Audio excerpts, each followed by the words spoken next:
Brothers and Booze, where I'm here with my esteemed colleague. Hi. Welcome to Brothers and Booze, folks. It's going to be a good week. Greg's already cracked his. What'd you open up, man?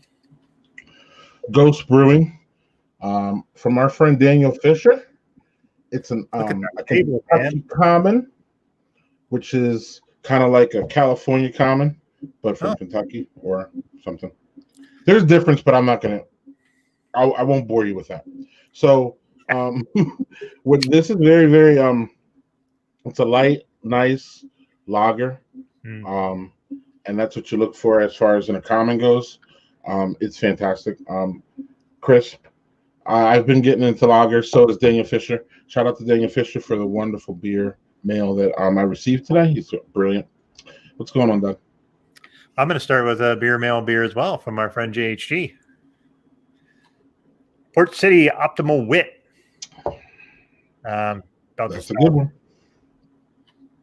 That's a good one. Yeah, he said that was his favorite, so I'm looking forward to giving this one. A little bit of citrus in this. It has that lager ending, crisp, fantastic. I love it. Look at that. That looks perfect. Yeah, that's a good one, Daniel. That's a good one too. Man, that is citrusy and crisp, just like you described. Oh my goodness. All right, I might have to have John send me more of these. Really, really excellent. Right. From my view, Port City does very, very little wrong. And how I know this is because I've never been there, but I was at the Great American Beer Festival, and I was at their setup, and they're one of the breweries that brings like 50 beers. Dog, they bring their whole assortment.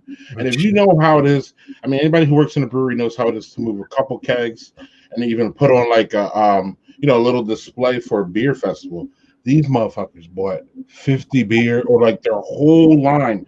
So one of my things is I talked about it before. You probably heard this. When I go to GBF and they have a lot of beers, I just keep sampling until I find a bad one. And Port City was one of the ones that I couldn't leave because I didn't find a bad one in the bunch. And that's how I like. It's just when you go to GABF, those breweries stand out to you more than the ones that you've had one or two, and then you're like, oh, it's fine. You know what I mean? Like Port City was one I will never forget because they do them all really well. Yeah, this is really excellent, JHG. You are correct. This is an excellent wit beer.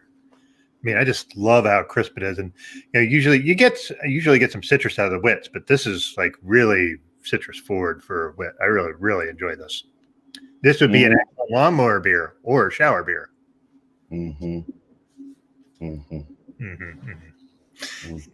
Okay. Hold on here.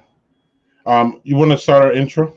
Yeah, sure. So tonight's guest is going to be a really fun one. One of my favorite follows on Twitter.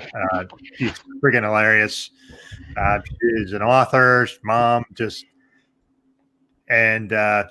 just amazing. I was really excited that she was willing to join us. So, we have her name is Arianna Bradford. So why don't we bring her on?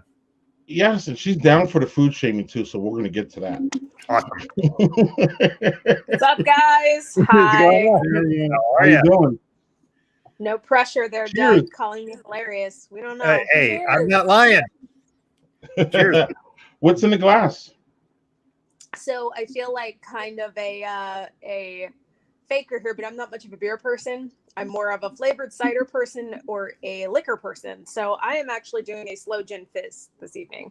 Ooh, I don't think anybody on our show had that. We've had people do cocktails and whiskey and bourbon, but never a slow gin fizz. That's the first. Yeah, I like a slow gin fizz. I know what that is.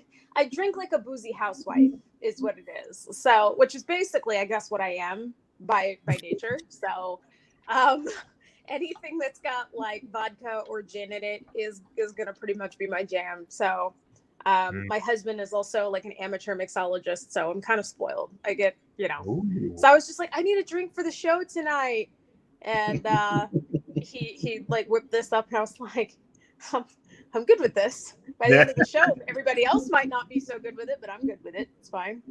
Now it's brothers and booze. It's not brothers and beer. So I mean, There you go. There you go. Except I'm looking at Right. that really nice background you got. With tons of beers in it.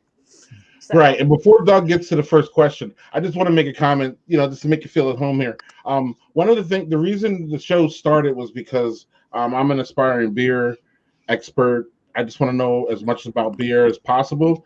And I brought Doug along here so he can help us help me learn how to drink beer, but also so that it would force me to drink beer every week. But what the show's really turned into, especially for the guests, is, what are you drinking on a Friday? Everybody has that different Friday vibe. Some Fridays are, you need that bourbon at the end of, out of Friday. Some Fridays are like, hey, man, it was a good week. I can have maybe not mimosa, but, What's wrong with a mimosa? Night mimosas are the best mimosas. Come on now. Yeah, that's what. Yeah, we gotta get mimosas. That's brunch. But listen. Okay, we're gonna start talking about the society's views on brunch. Don't get me started. Your show does not have enough time. Okay, brunch is whenever you want it to be. Brunch is whenever you want it to be. You got me. Yeah. But anyway, you got me. You got me, right. Doug and I was talking about how I don't like to fall into society's things, and look at me fall into the mimosa thing. Right, I mean, what am I? Right. I think that you should do a whole fuck the man and just walk down the street just drinking thermos mimosas. Who drinks thermoses and mimosas? You do. You. Yeah. From now Why on. Not? So. Yes, whatever you want to drink on Friday, drink on Friday. Yeah. So, Doug, you're first. And that I just wanted to explain that. And what's going on, Doug? We're very much, before I get into the question, we're very much drink what you like kind of people. I'm not going to shit on you for whatever you want to drink and when you want to drink it for that matter. So, but you might shit on her for liking avocados. Yeah. I'm sorry. Already that, and I'm well aware of it, and we'll get to that. So one of the things I wanted to talk about first was you had, when we first wanted to book you and have you on the show, you had a book coming out, and then you had major fires that kind of forced you out of your house, couldn't be on. So can you talk to us a little bit about the book, what it is, what it's about? Yeah. So I have two little kids, a 6-year-old and a 4.5-year-old, or, almost 5. And one of my big problems was reading all of the parenting books out there. They were constantly pushing a lot of the same shit. Like there was a lot of being the best parent you could be, but being the best parent you could be meant having infinite amounts of patience and, just never getting angry at your kids and always loving your kids and always liking your kids. And it was like, man, half of the stuff that I've been through just in the last 6 years, I would have loved to have had a book that told me some of the things that I really needed to know. Like some of the stuff you're going to stumble into. You're going to stumble into the fact that your kid may not be able to breastfeed. You're going to be able to stumble into, how to build a routine with kids. No matter what, you're going to do that. We're adaptable. But you're not going to stumble into the fact that it's actually quite normal to think that your kid's an asshole sometimes. Like that's just something that's going to happen. Or that it's totally and completely common for you to want sex with your spouse on Monday and then not want to touch them on Tuesday and then not want them to look at you on Wednesday. And like all of these things are common, but we don't talk about them. Mm-hmm. So what I did is I said, all right, well, I want to write that book. I want to write a book that is specifically all of the things that I wish people had told me when I was first starting out as a parent. And I wrote it. And so it's got a lot of like personal anecdotes in there. And then it's got a lot of advice that I feel would have been helpful when I started. And I feel like it has, from what I've heard, it's been helpful for open people who have teenagers or people who have grown kids because, maybe they felt a little guilty for some of the things that they've done. And, we cover things like the fact that you're going to screw up as a parent sometimes, that you're going to, there are going to be times where you're going to feel like you don't have the time or the energy to take care of yourself, but that taking care of yourself is just as important as taking care of the rest of your family.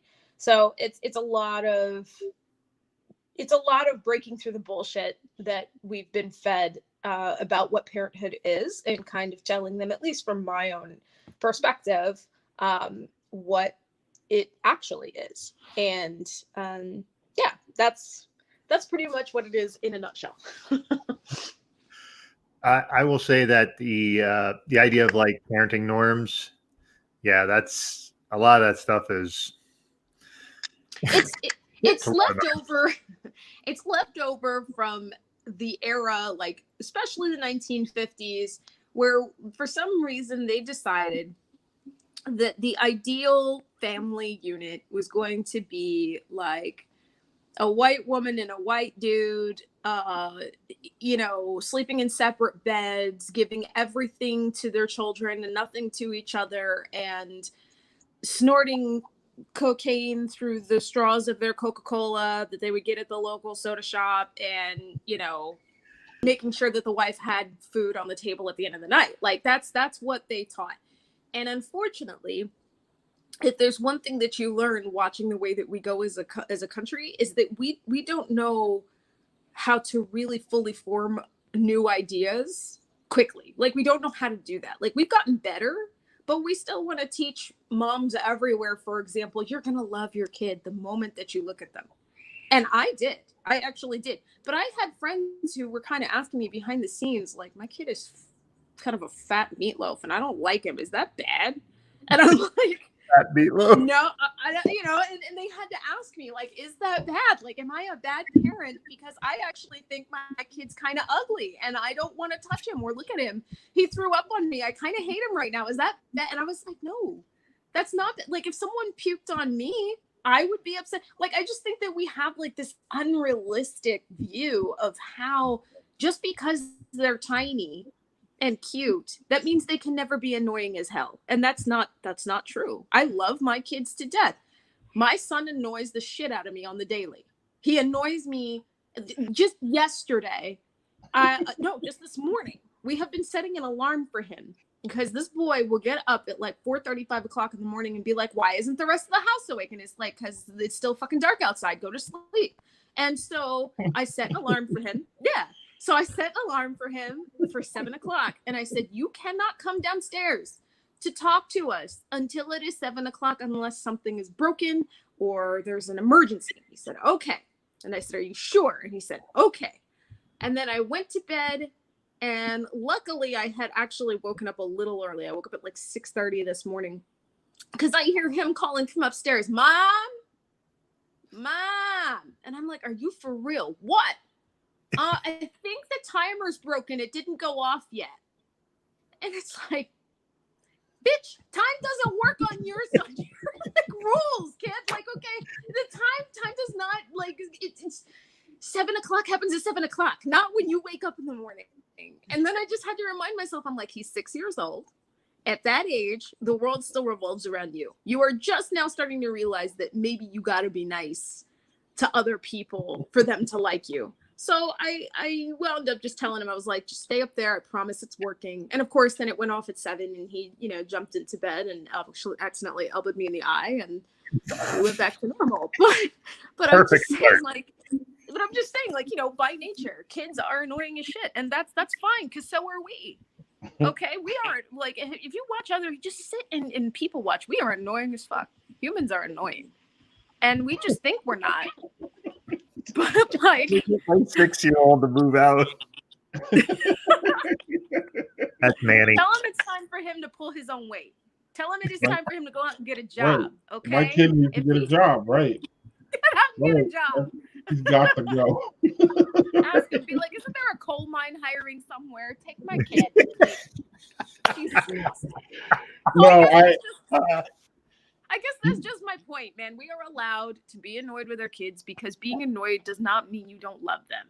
You get annoyed with people all the time, and all that means actually is that they are close enough to you that you can allow them to access that part of you without being afraid they're going to that you're going to let them go. So I'm out here to normalize being annoyed by your kids, among other things. Not just that, but that is a big part of it. Two things you said resonated with me. Was first of all, not all babies are cute. Period. Period. Now they may evolve to be good-looking people. That's not the end.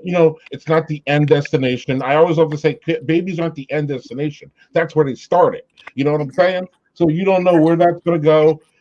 Anywhere as far as personality or looks or any of that. So I'm that guy that says I'm saying over to the lady and she's like, "Oh, look, they had a baby." And I'm like, "That baby, come on, sorry."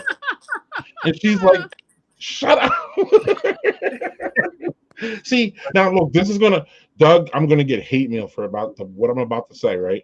I know it, especially if it goes out on the internet and people see this, but whatever, it's gonna happen. See, I don't think that Baby Yoda is cute. I think Baby Yoda's ugly. Oh, you're trying to start a fight right now. Not with me. I don't care. I'm not trying to start a fight. I'm just life telling is agreeing from the side over here. It's not. Who thinks that thing is cute? Come on. You're trying to break the internet is what you're trying to do. You're trying to start fights. It's a great storyline.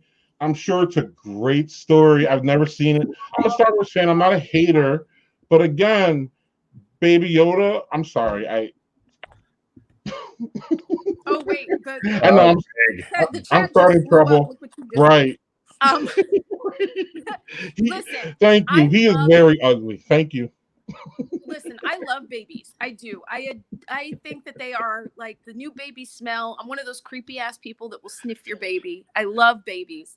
That being said, I think all babies either look like Winston Churchill or Patton Oswalt. I really, honest to God, do.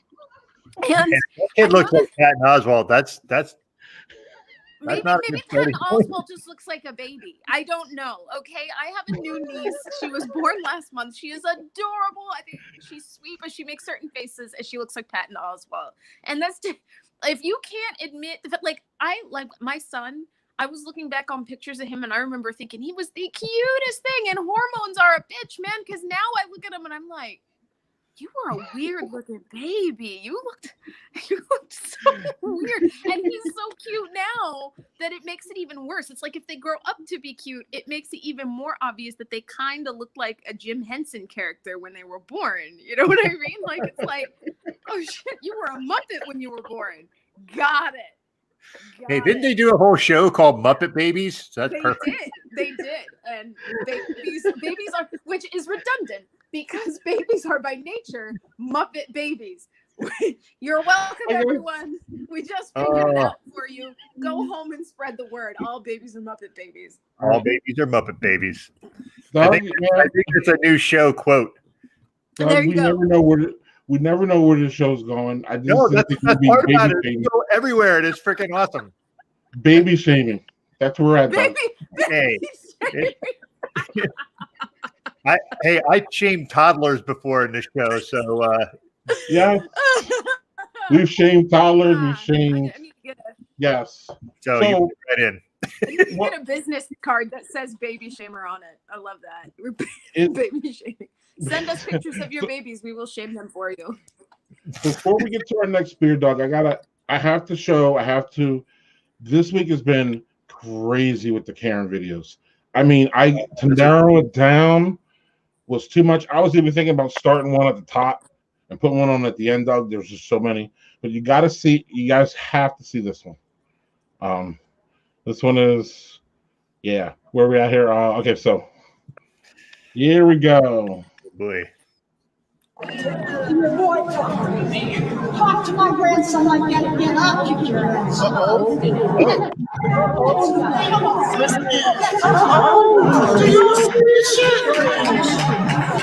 Girls go wild the senior edition.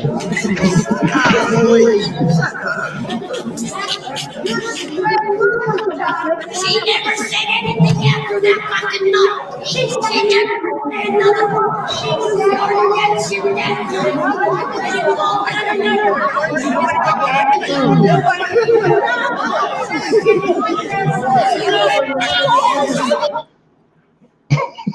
one woman sound like Marge from The Simpsons? Yes. Hold on. Let's play it one more time. Because I think we gotta get the first. Bingo hall. Yes, with no mask, by the way. But go on. And your boyfriend. Talk to my grandson like that again, I'll kick your ass. Let's go. Come on. Miss Nan. Do y'all see this shit? Girls go wild, the senior edition. Boy. She never said anything after that fucking night. She never said another word. She was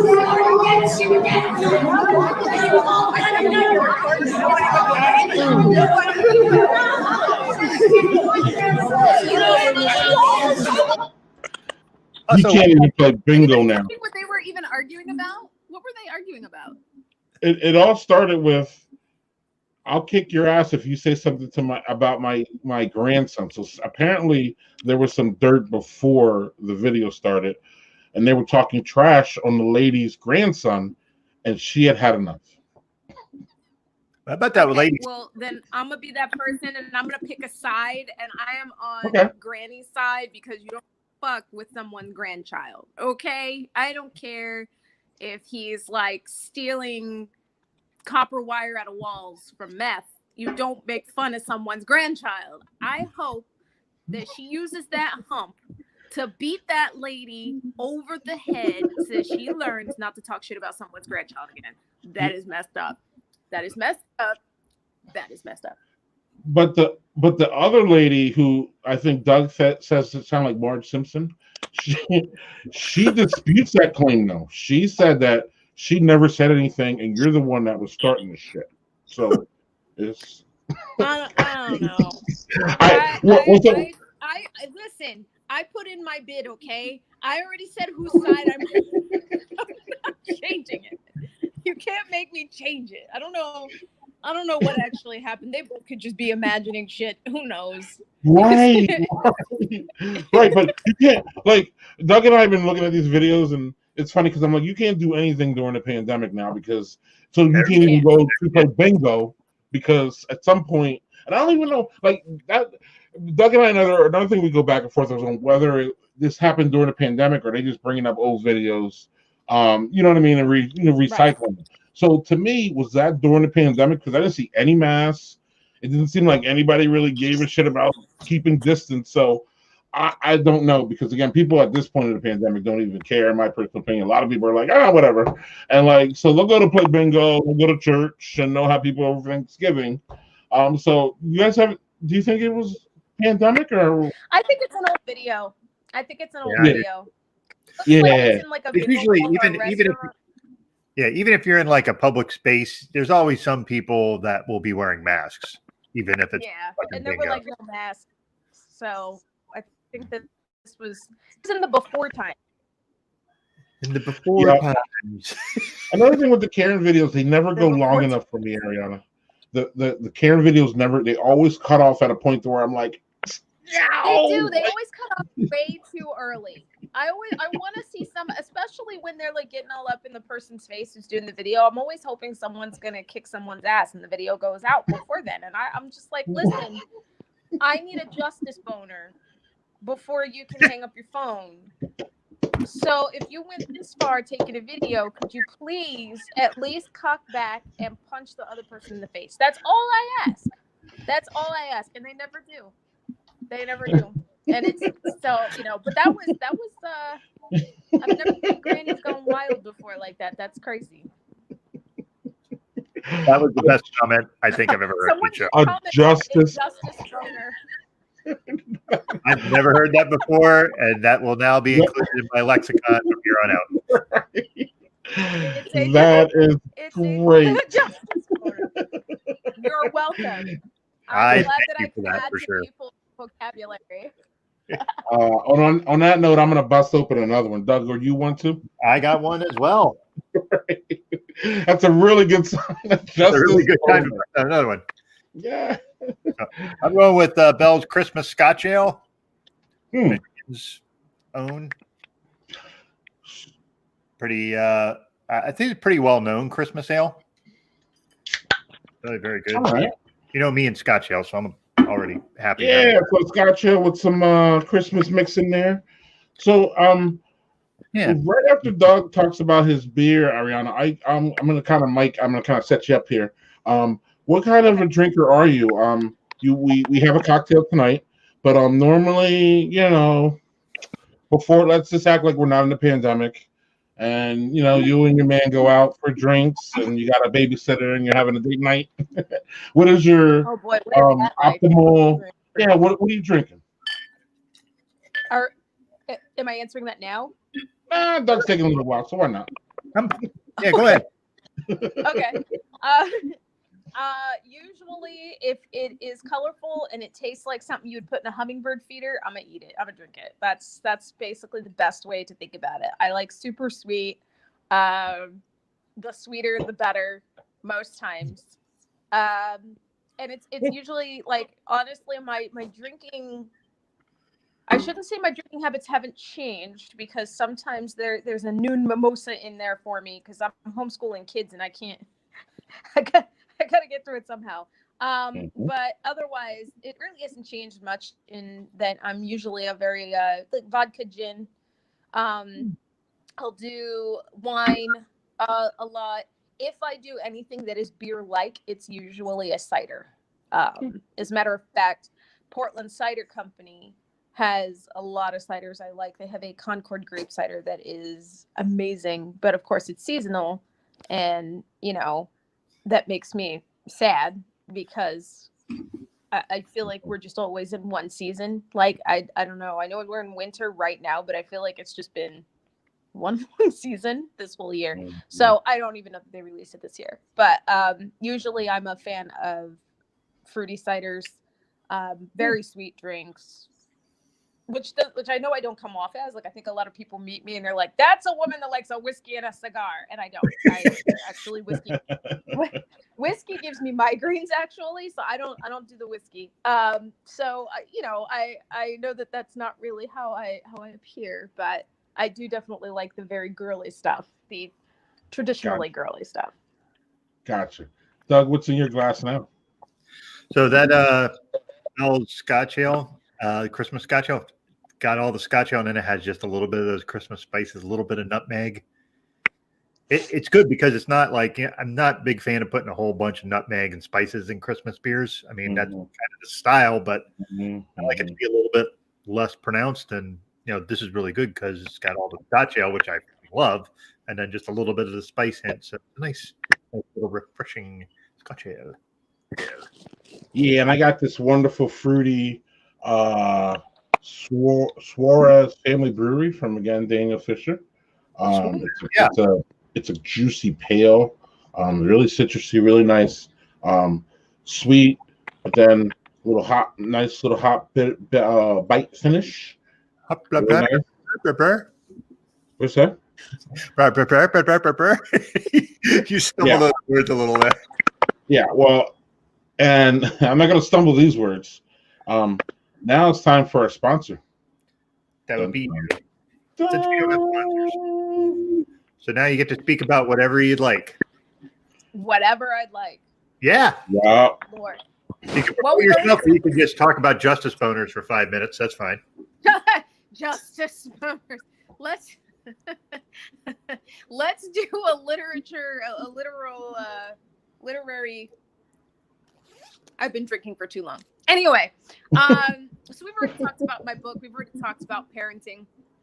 One other thing that I'm known very much for talking about, and not to bring the room down, I will try very hard not to, but I do talk about race a lot, racial justice. I'm mixed. I'm Hispanic and I'm Black, and I grew up around white people. I'm married to a white man, and I've got mixed kids.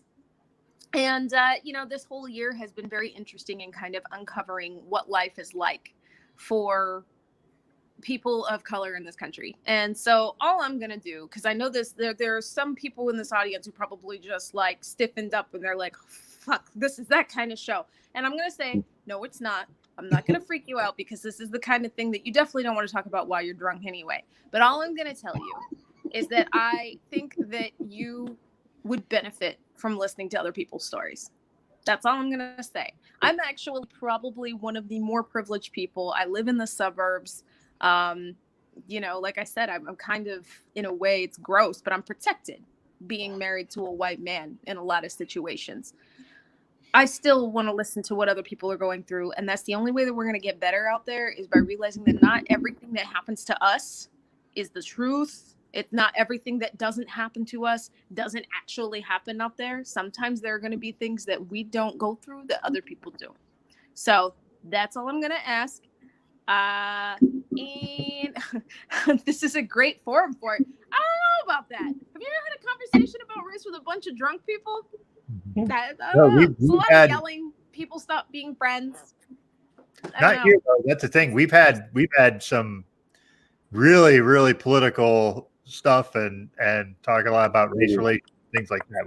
We've had After Beer Chick on here, and that was like, she brought the house down. So the only thing that I'm going to say is that we need to talk about it more, and that part of the problem, and I'm not saying that you did this on purpose, Doug, but I think it's a perfect example. We need to stop looking at race talk as politics. It's not politics. Politics is something that can be argued over by Washington, by a bill, and it's something that we can sit down and disagree over. You can't disagree about whether or not I am a human being. You can't disagree about whether or not my rights matter. So human rights is not politics. And anytime that anybody decides that they're going to try to shut you down, if you're trying to talk about this in a public place and somebody tries to shut you down by saying, I don't want to talk about politics, that's all you have to say is human rights is not politics. The rights of the people that live in this country, be they Black, be they Native American, be they gay, be they transgender, whatever. If they are a human being and a citizen of this country, their rights are not up for debate. So that's all I'm going to say. And I really mean it this time. That's literally all I'm going to say. Because otherwise, I will go on forever. Because this kind of shit pisses me off. Pisses me off, man. No. Please, keep going. Yeah, that thing is we like letting people speak their mind. And, here's the thing. It might be something where some people don't agree. But I would tell you that the vast majority of the people that watch the show and participate with us are all in the same camp. So, well, Doug, you've been following me for a while, and you've seen how pissy I get about this. But I love it. Yeah. You've also seen how I've started handling racist trolls on the internet, which has been. Let's hear it. Let's hear it. I don't know that I could necessarily say it out loud, but it's basically, so I used to be one of those people who was, and this is another thing that's very important for anybody who's vocally anti-racist. We get shamed into, oh, good job trying to change the other person's mind. You're never going to change the other person's mind talking to them like that. And the fact is, if by now, with all that they've seen and all that they've heard, they're not changing their mind, they're not interested in changing their mind. And you are never the only thing standing between a person making sense and a person not making sense. They're going to say that because they're hoping to cow you and make you not talk shit. But they're not planning on actually changing their mind when you talk, please. You are never the only person standing between world peace and none, right? So for the longest time, I would talk about this shit and people would start bitching at me, saying that I was being too mean, and I would get worried, and I would go through all this. And then one day I was like, you know what? I think that the people who actually want to listen are listening already. I think the people who are here asking me stupid questions, well, wait, if Black people call themselves the N-word, why can't white people do it? And I'm like, oh my, I'm really why do you want to? Why do you want to? Why? Anyway, sorry, going off on a tangent. But anyway, so I basically got to the point where I was like, all right, I don't want to have this conversation anymore. So I've just started trolling them. I have an inner troll that I only let out in those instances. And a very good instance I could give you is there was a guy who just kept trying to say to me, oh, well, when Trump is reelected, Black people are going to realize that they're the lower IQ or whatever. And I remember I saw this and I was like, do I want to argue or do I want to give this guy shit? So I gave him shit. And I said, who's Trump? he was like, the guy who's going to be reelected on November 3rd. I said, what's happening November 3rd? And he goes, the reelection. Are you stupid? I said, I don't, like, who is this? And he goes, the guy's going to be he's our, Trump, the 45th president. I said, are you sure? And he goes, oh, I'm sure. I said, have you counted? Are you sure it's 45? And he's like, oh, I'm sure. I said, do you need a poster to check to make sure there's 45? I have one.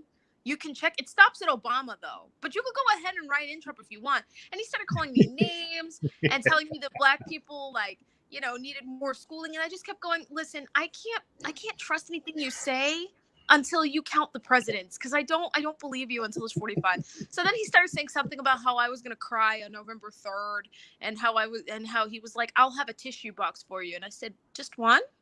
And he goes, why? Are you going to need more than one? I said, no, it's just, what if you're on the toilet and your nose is running and you need a tissue, but your only tissue box is in the kitchen? Or what if you finish jacking off to Trump's chin wobble and you don't have any tissues left because your tissue box ran out? And I was like, and then you're going to have to use the sheet from your futon. And then you're just going to be sleeping on a naked futon next to crumpled up, messed up sheets and letters from women you've stalked. And that would just be sad. And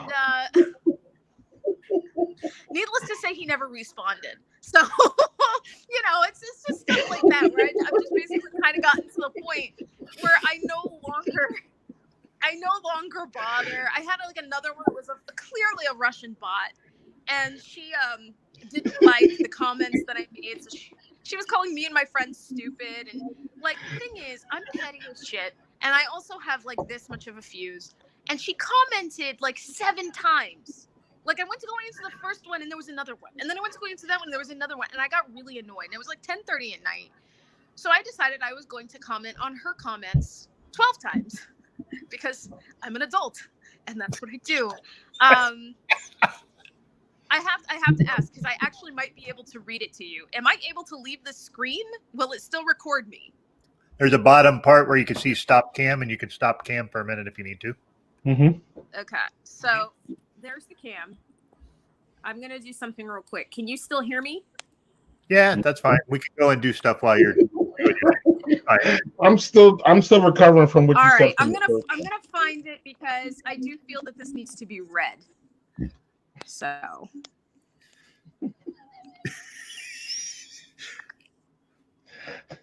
oh my word, the best. This is the kind. Doug, did you see this when I posted it? Do you remember? I'm not sure which one it is. An algorithm works sometimes. I don't always see everything. Yeah, well then this might be new for you. Okay, so her name was her, and I put that in quotations. Name was Adrian, and she called me pathetic and a few other things, and said that she was going to come check back on me on November 3rd. So it went like this. I said, Adrian, seeing as you're trolling my whole page, I wouldn't want you to miss my response. So here it is again for you. Hi, Addie. Can I call you Addie? You seem lost. Were you looking for the We Care What Addie Says store? This isn't there, but I did call them and they informed me they are fresh out of Fox. You can try again when the sun sets in the east. There you go. You're welcome. Actually, since you'd like to blow up my notifications and I'm just lying here hanging out, let's see if I can return the favor. Adrian, do you like bread? What kind? Never mind. I know it's white bread.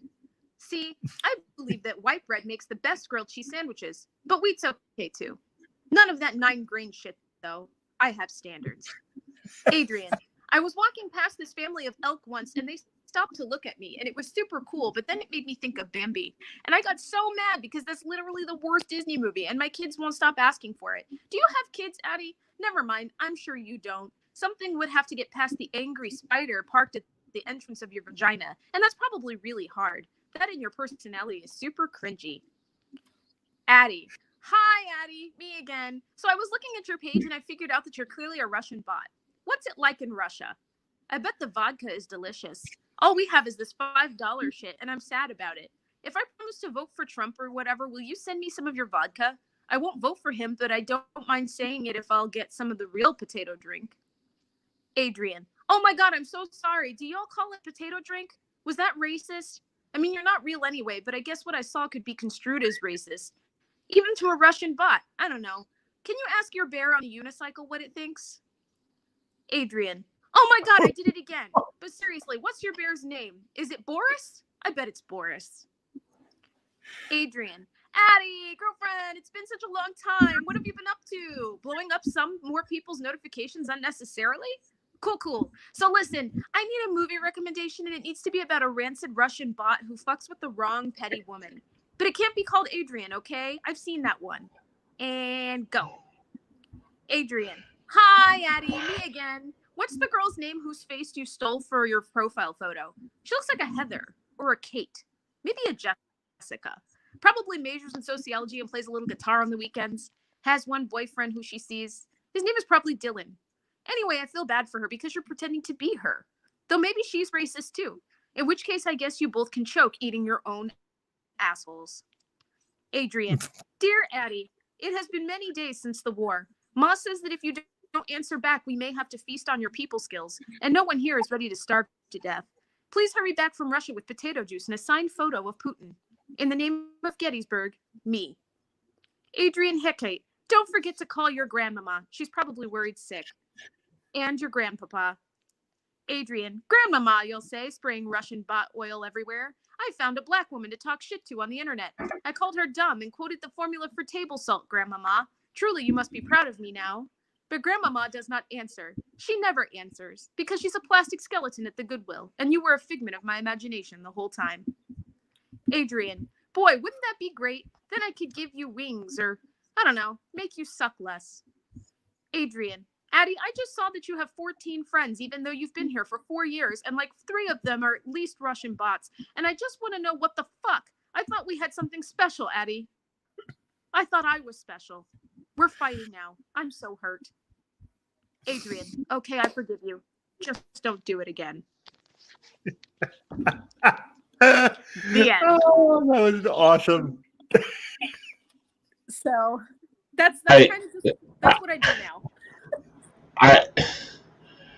You were reading, so I don't know if you saw the comments, so I'm just going to take a little bit of time for you to go back until you can see them, because Doug and I were enjoying them as you were reading that amazing recap of wow.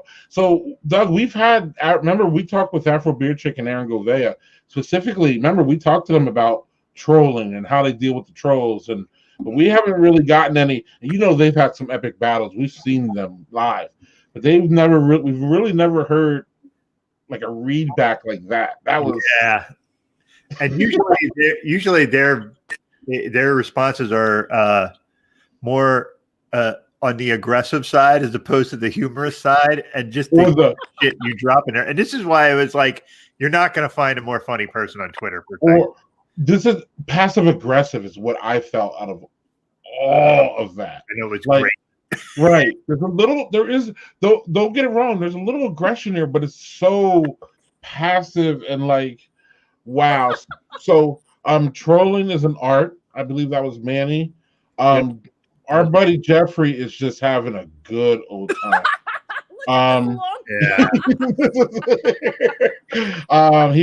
He is just going, he's loving it. He likes Angry Vagina was a great line. Right. Jeffrey are 2 great high school band names.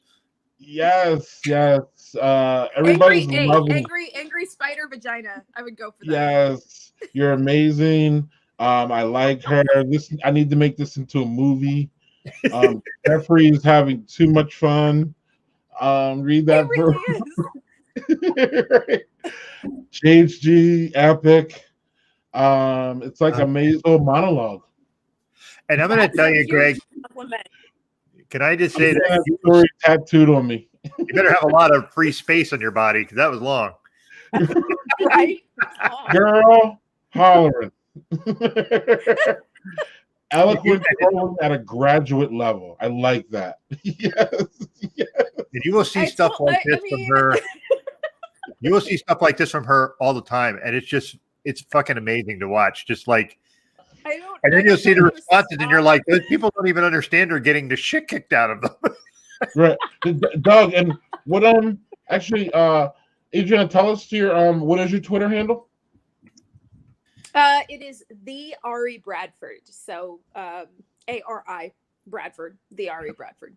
Yeah, I'll pull up here Yeah. in a second, but yeah, I don't know wouldn't. that I have anything funny on there right now. Now I feel like I have to check. No, you don't have to do anything. This is the thing: is the stuff you do is very. I'm pretty sure everything that I've tweeted in like the last couple of days. You can use my search link. I have a search link there if you We're here wanted to too, yeah. see anything. But I But don't know the that I thing have is- anything funny on there at the moment.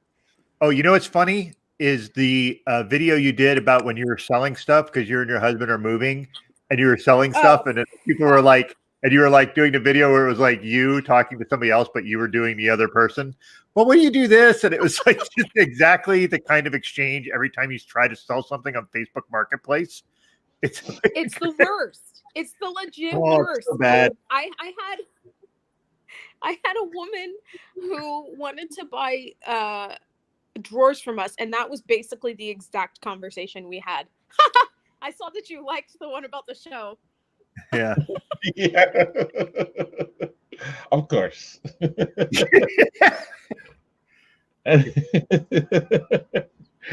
Yep, man. I'm sorry. I got total props to my wonderful co-host Doug. He's the one who found you and got you on here. So, fantastic, Doug. I said, man, I want to try to get Arianna on here. And you're like, okay. And then I explained, and then you're like, okay, well, let's do that. And because Greg and I have been trying to, because ostensibly it's a lot of beer show, you get a lot of white guys with beards, but trying to get people with different colors and different backgrounds and just trying to be more diverse has been something we've been, kind of striving for. And I think we've done pretty well with it, but it wasn't even that for me. It wasn't even that. It was just the freaking hilarity. And then I see all the other stuff come in after the fact. It was the funny stuff that drew me. And all the other stuff you brought to the table of just like, okay, yeah, I'm in. And we weren't even. That means a lot. I wish my dad was here because my father is the one who is most responsible for this. And I feel like then I can point out to him that all of the shit that he said to me growing up actually came to positive fruition instead of turning me into some sort of serial murderer like we were probably all afraid it would do. A funny serial murderer, but a serial murderer nonetheless. But okay, so while we're here, and I'm sorry, Doug, if you had a question, but now we're gonna go a little further because Doug and I are one thing that we all have in common here is we're all parents, and so what did your father tell you that was what was those positive things that he injected in you that you said that like right now you would love if he could see that like he was what was he saying to you as a young Black female? So it wasn't even so much the things that he would say. It was just how he was. My father and my mother are I am a perfect mixture of their sense of humor. My father is very goofy, and you'll see his sense of humor like crosses into absurdity a lot. Like he and I sometimes will riff off of each other, and it actually almost turns into a full-on skit. My mother's very dry. She's very, very sarcastic. And so our humor between me and my mom is usually very like, kind of taking sarcastic pot shots at one another. And really, it's just like with my dad, I don't know. My father was just, I was very close to him. I am still very close to him growing up. And he was just kind of my comedy partner. He was just kind of the person who would make jokes that like nobody ever believed that my dad made those jokes at me. Like I'm trying to think of something that's like acceptable to mention out loud. I can't even really think of anything right now, but the man is a doctor. Okay. And so everybody always thinks like, oh, he's just like the serious dude. And the jokes that he would make sometimes, like I would tell them to my friends and I would be like, my dad made that joke. And they go, no, he didn't. And I'm like, yes, he did. Like, that was actually my father. You know, and people would overhear us sometimes. They'd be like, are you two like acting out a skit right now? And I'm like, it didn't start out that way, but that's the way that it's gone, because we both have like lines that we're working out with each other right now. So my dad was just always like my comedy partner. We always joked around the same. And as a matter of fact, I did really well on Twitter during those fires that completely, you know, set my life askew. I went and I stayed with him for a little bit while I was waiting. And I just started tweeting things that my dad would say to me while I was there. And he would say things like, at one point he offered me wine and he goes, would you like some wine? I have to warn you all, we have our white wines that are good for like criminals and, I don't know, Slavic terrorists. And I was like, sure, I guess I'll take a Slavic terrorist wine. Thanks, Dad. That's great. Or, you know, my 4-year-old was following him around going, Willow, what are you doing? What are you doing now? Where are you going now? And suddenly I just hear my father just suddenly yells, why are you asking me so many questions? What are you reporting back to the KGB? Go away. That's my dad. He's a really funny guy. And, you know, yeah, he's a great guy. And all I can say then, you know, is if you were going to take something away from that as the parent, like, your kids are going to take on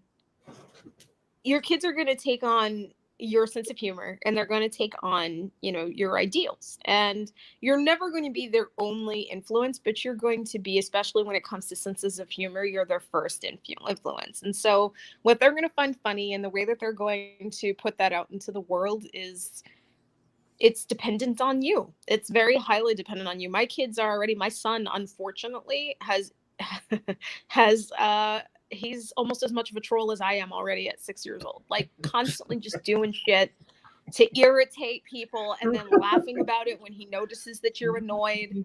You know, like you're sitting next to him and he'll just like do something that's really annoying over and over and over again. And you'll look over to see what he's doing and he's looking at you, like waiting for you to notice that he's doing something to irritate the shit out of you.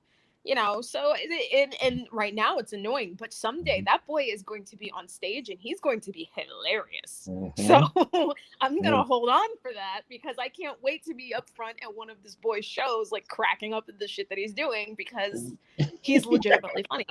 So, yes, you know, that's all I can say is, like, as parents, your kids take your sense of humor from you, so you got to try to make sure that you have a sense of humor. And if you don't have a sense of humor, especially as a parent, you will be miserable a lot. Yes. And I got something to jump off on that real quick, is that my 14-year-old is, my 16-year-old is, he's more reserved. I mean, he's a joker, but he's more reserved, where my 14-year-old is definitely a troll.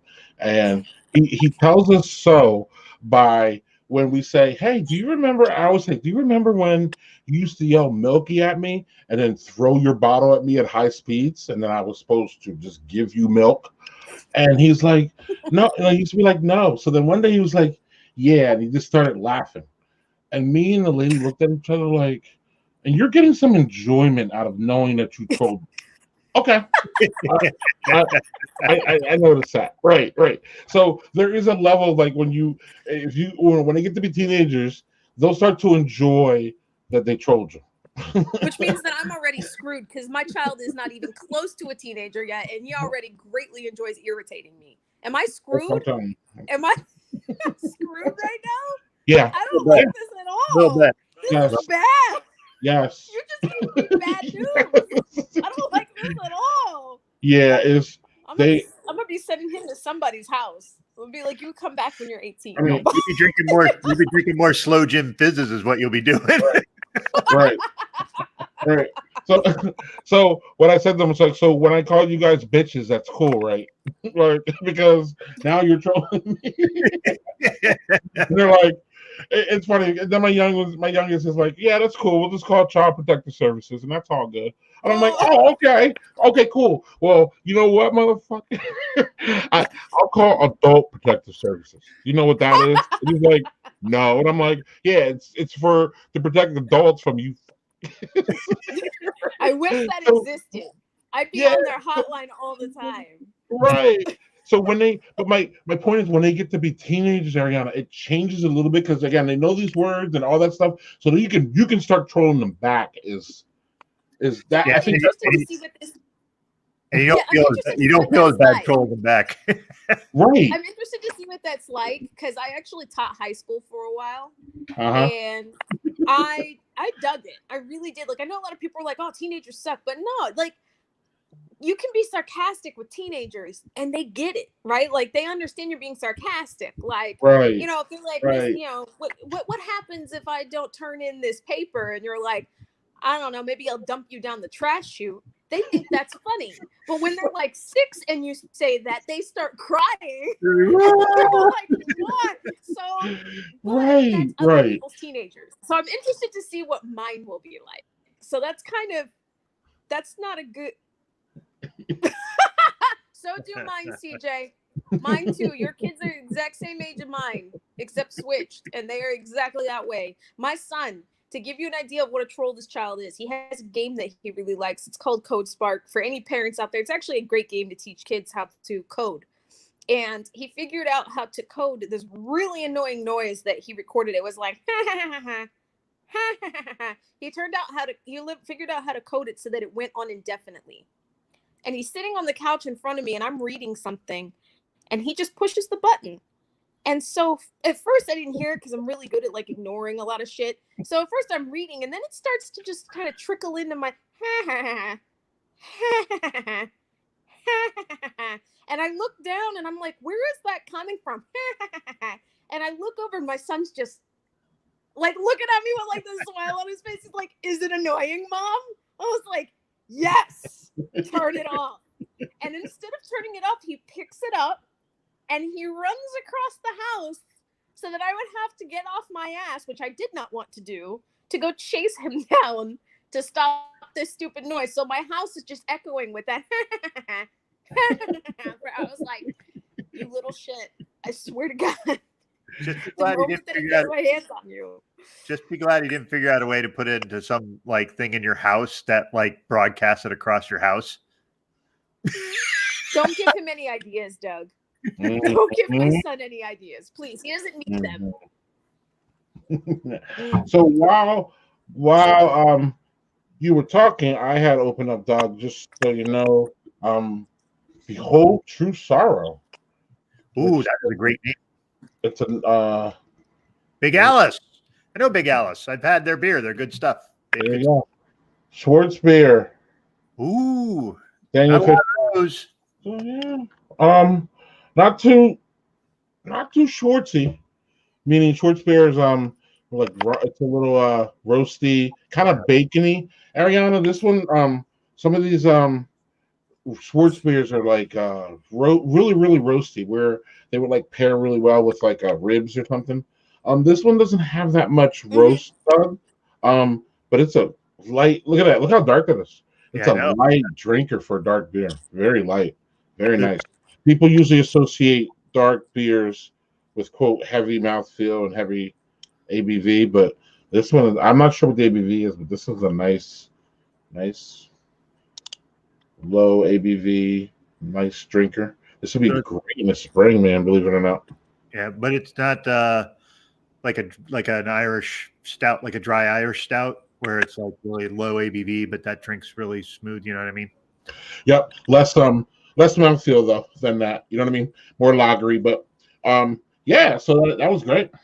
Yeah, I'm gonna open one. This is the one I've been waiting to open because I keep hearing such great things about it. And then you're gonna open that, talk about it, and then I got a nice Karen for us. Okay. So I've heard a lot of people talk about the Hardywood Bourbon Barrel Aged Gingerbread Stout. So I found one. So we're gonna give this a try. Spice Milk Stout aged in bourbon barrels. This is 11.5% though. So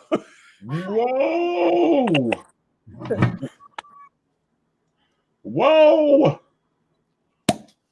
11.5, y'all. So Arianna, I heard before. Just a quick guess, because I don't want to jump on Doug. But so you're not a beer drinker. I'm not really now. Okay. Well, hey, that's fine. That's great. Nice glass, buddy. Mm-hmm. Yeah, right. So okay. Yeah. I don't know if did you see the Black is Beautiful? I'm sorry, Doug. Go, and then we'll talk about Black is Beautiful. You explain that, and then I'll go into the beer. Have you seen the Black is Beautiful thing that was going on with the breweries, Arianna? No. I think you mentioned it to me when we were first going to do this, but I didn't get a chance. Yeah, a brewery, a black-owned brewery, long story short, in Texas, started this Black is Beautiful campaign during the George Floyd whatever, bracket of time where people were super pro-black. Seems like it kind of repealed a little bit. Yeah, but, as it does. It's not trendy anymore. So right. It's tamped down a little bit. But during that time, though, to press awareness, this black-owned brewery started this Black is Beautiful thing where everybody would brew a Black is Beautiful beer, and then you would send those proceeds to a black-owned charity business, something that's pushing black issues, all that. So that's where Doug got the glass. A lot of breweries did it. Overall, it was a good thing for awareness. You can't, you know what I mean. There's a line there, and we can talk about that, of course. But most of the, as far as we know, most of the breweries lived up to what they were going to say, which was they brewed a beer, took in proceeds, and then proceeded to give that to a local black business. Doug, what's going on with that beer? That is outstanding beer. It is. That is awesome. It's like the milk stuff, so you get the lactose, the nice sweetness of that. Plus, you have you get the bourbon barrel age, that nice boozy bourbon thing, but it's not overpowering. And that gingerbread just all through the whole thing. It reminds me of like a Southern Tier dessert beer. That's delicious. Really. So, real quick though, I think this is definitely Manny. Our friend Manny, who comments on the show, watches us a lot. He's great. Actually, Manny, soon, Manny, I'll reach out to you. Got to schedule if you want to come on. But he's making cinnamon toast crunch shots.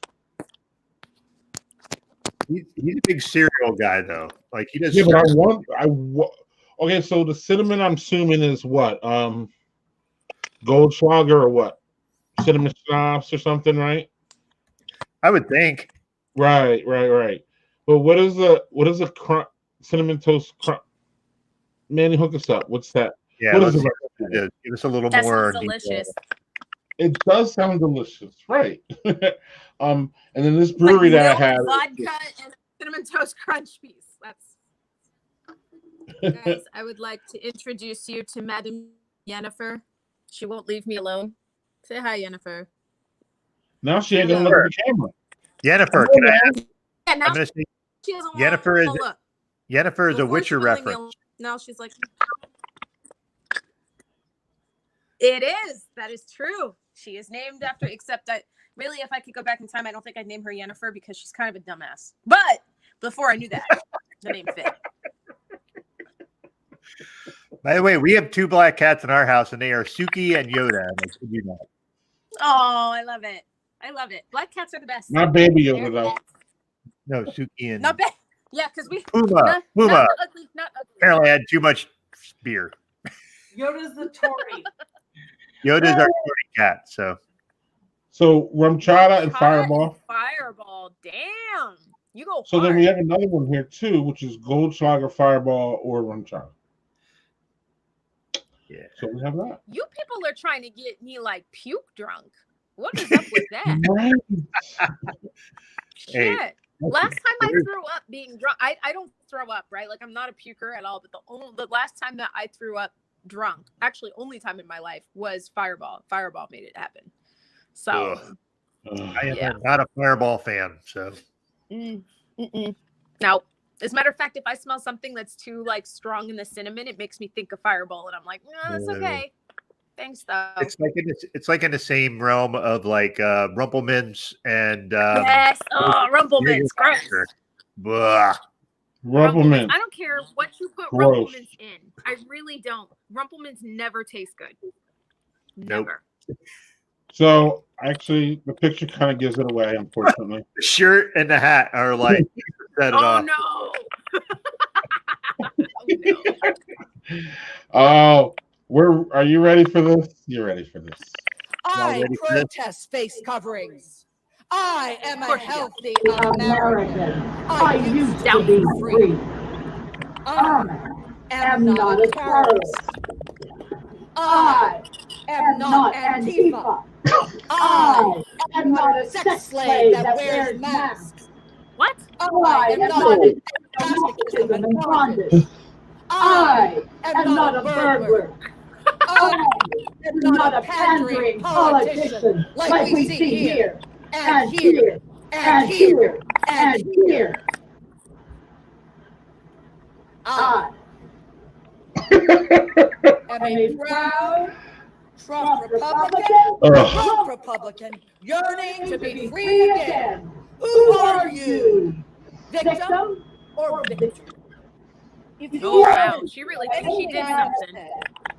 By the masses of people, that I am offended by the masses of people who do not question your wholesale slaughter of our Constitution and inalienable rights.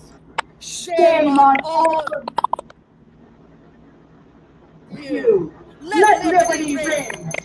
God bless America. No. Stand beside her and guide her through the night with the light from above. From the oceans to the mountains, white with foam. God bless America, my home sweet home. Please do sit down. God bless America. I'll just say her time's up. Yeah, can we just say that she's done? Like, let liberty ring. Thank you very much. Deborah Baker. Thank you very much. You should know that. whatever, Barbara. Oh. It. That Wow. was just, that hurt me. Like, I actually kind of feel like somebody tried to shove something up my butthole. That's what that video felt like. No, I think it was a flagpole. right on up there. What?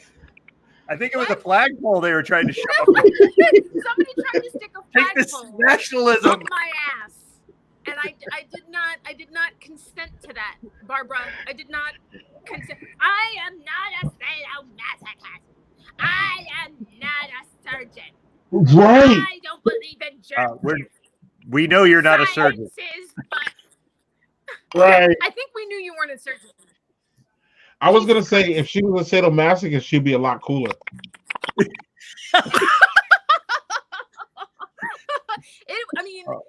Then it would explain why she was singing that song at the end, because she likes inflicting pain. That's what it is. She's a sadist. Yeah. She's like, I like hurting people. Right. God, sit down. Maybe she was a dom. Yeah.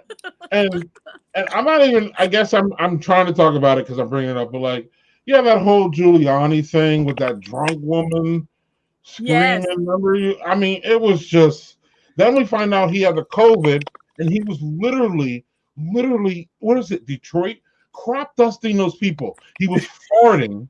Farting. He was crop dusting. COVID particles. Right. All over the place. All What an over. asshole. Or as my one thing called it, particles. Right. But he does particles. Right. But he literally crop dusted the whole legislature in Michigan.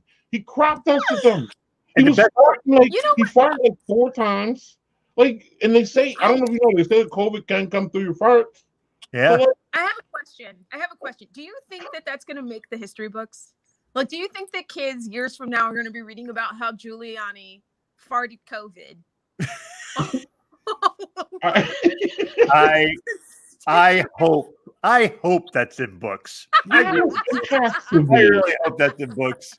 Right. Wouldn't that be great? You had this man running around crop dusting different legislatures.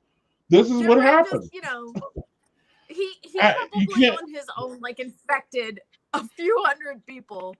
I would pay so much money. I really hope that when my kids get old enough, there's like a report they got to write or something on Giuliani, and I'm gonna be like, make sure you put in there that he farted COVID all over the place and probably aerosolize it. This man was the mayor of New York during 9/11, and then crop dusted a whole legislature.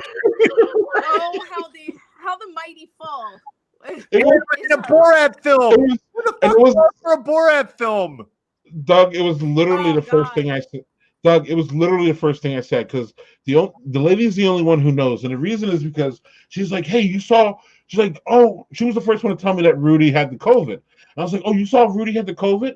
And I was like, "Yeah." And then I'm like, "Do you remember he just crop dusted all these people?" And then it was like the day after, they're like, the Minnesota legislator and the Michigan legislator, they're all on quarantine now because Rudy Giuliani, right? And I'm like, well, he crop dusted them, yes. Like, did you know? Yo, I have you a make question. this shit up. You know that lady that was with Are him? those microphones though? How strong are those microphones that they are literally picking up that man's ass gas? Like that actually felt kind of bad for him. That could have happened to anybody. Have you ever been around? Could you imagine? We've all probably farted like 11 times during this whole video. Could you imagine if everybody could hear everything? I feel bad for him.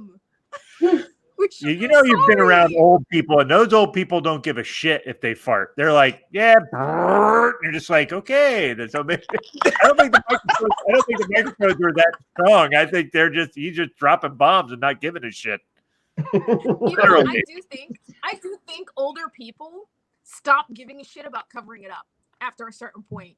My father-in-law is like 83, 84 years old. That man does not give a shit how loud those things are now. He'll be sitting at dinner and he'll just be like, blah!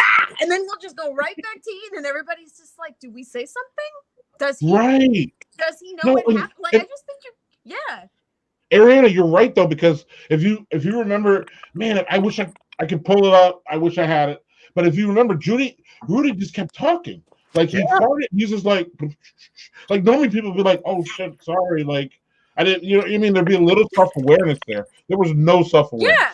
Like you knew that came out of you. You knew that came out of your ass, dude. Don't front. Yeah, let's not like nobody is doubting. Nobody is doubting that was your fart, Rudy. Just own it. Own it. Right. Everybody knows that it was yours. You know what would have been great is if the people behind him stood up and started going, Hercules, Hercules, Hercules. and then that one, remember that crazy lawyer that sits next to him. I don't know if you know. Oh yeah, I was gonna mention her. Like when he was farting, she was like, she smiled, and then it came out that he had the COVID too. So she got the COVID from Rudy's crop dusting. In my opinion, I'm not a doctor. She satisfied the justice boner because she laughed while everybody was sucking in COVID, and she got it too. There you go. Calling right. it back. How strong are his parts? Apparently pretty strong. But you remember that? They're apparently. Do you remember that lady with the crazy hairdo that was sitting next to Giuliani earlier? Yeah, she was drunk. Yes. Yeah, she was drunk, but you know what? It came out. So she was drunk because she legit sounded. She had to be. She was drunk. She sounded wasted. She was like. The other thing though is, did you hear about her later? Was like. Right. Just gotten off of probation for sending like sex videos with her boyfriend to her boyfriend's ex-wife. I heard about that. And I was like, what kind of lunatic? Like, hey, I don't care if you make sex videos. I don't give a shit. Good for you. Do that. Right. Don't fucking send it to your boyfriend's ex-wife. What are you trying to do? Wow. What are you trying to do? So wrong person. our other co-host Casey. Wait, how did you guys get on farts? I don't. Oh, Casey, you needed to be here the whole time, dude. And you're Canadian, so what do you care? 3/4 of the way through the movie and ask how it got here because we don't know either. We legit have no idea. Sorry. Right. Right. Blessing for asking, but no idea. Yeah, Casey, this is something to be explained in your segment, Casey. Yeah, right. See, Arianna, we told you. The question is, why aren't you on farts? No. Now, Doug, do you have a follow-up to any of this craziness? What can I say? I don't know what more I can add. This is like it is the dumbest timeline. Can I just say it's the dumbest fucking timeline? It's the dumbest fucking timeline. It really is. It really is. What's the dumbest timeline? Here now, like we're still under this freaking lunatic who has no clue how to be a president, who has been impeached. We got fucking 50 different fucking people backing him up when the fucking vote is like, oh yeah, Biden won by 7 million goddamn votes and 72 electoral college votes, and they're still trying to overturn it. No. I'm sorry, but Donald himself said that he won by a lot. Oh, well, then I stand corrected. That guy's totally honest. Totally honest. Never lied. Not a once. Not once. Did you guys see the shit that he pulled? Oh my God. I was having a ball on Twitter. Like almost nobody read it. I didn't even give a shit. It was just so much fun. I just couldn't help make fun of it. Did you see like the witchcraft that he was trying to pull on Twitter on election night for the state of Pennsylvania? Like instead, like he started to get like at first you could tell he was like, I won, even though like the votes weren't all counted because that's what he does. And then they started counting and he started getting better, like, you know, worse for him. And he started getting upset. And then he just out of nowhere, I swear to God, and I said this in the tweet, I'm pretty certain he had just finished watching The Craft and he thought that witchcraft was real because he suddenly just starts tweeting, for electoral college purposes, I claim the state of Pennsylvania for me. I remember that. And I was like, fucking what? That's not how this works. You don't get to just be like, that state's mine and that state's mine and that state's mine. Like, what? That's not how that works. So we were, oh my God. I was just like, okay, so for electoral college purposes, I claim Justin Trudeau as my sex slave. That's not how this works. You don't get to do that. That's not. Hey, that's a good one to claim. Have you seen him? He is a snack with 2 C's. Okay, everyone knows. I've already said, man, that man can talk to me in French and say anything, and I do it. Anything, literally anything. Man, great pandemic here. Anything, it doesn't matter. Like just that. Just the way I'm a sucker for an accent. So anybody who has an accent, I'm just gonna listen to you. I'm gonna be like, he's like, fromage. Yeah, I'm gonna be like, what? I don't. Fromage. I'm gonna be like a Trump supporter.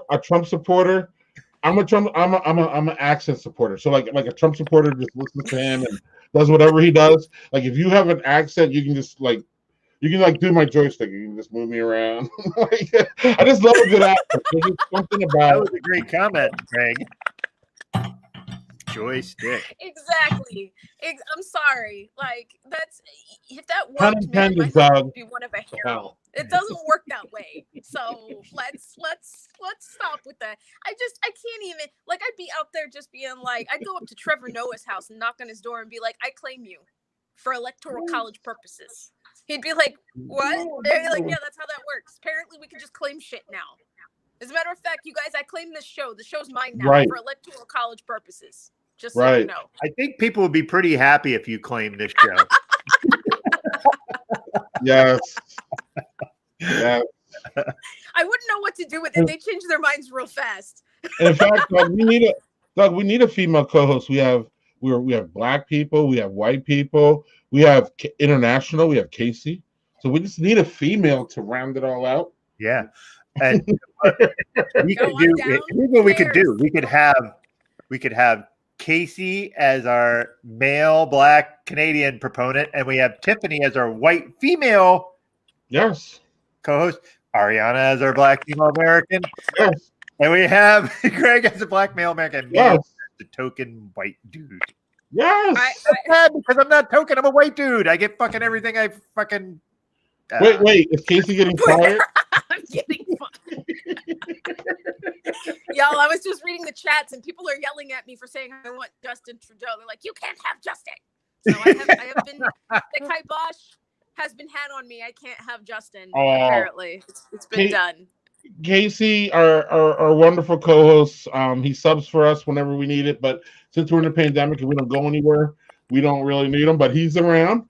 But Casey and I have already talked about Justin. I was trying to kidnap Justin a long ago, and it was even about wasn't even about his accent. It was just more about like, he's a confident leader who can speak a sentence or 5 in a row that makes sense.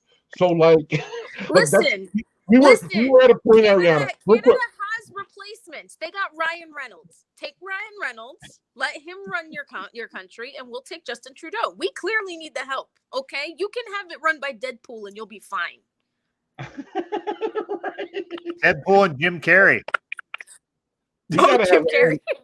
We gotta have Arianna and Casey on at the same time. That's pretty clear, actually. Now that it really is, Lord. actually. Casey's gonna be like, "Don't allow her here anymore, please." How do we turn off her microphone? Oh, Casey's the problem, man. We really love having. Oh man, that's great.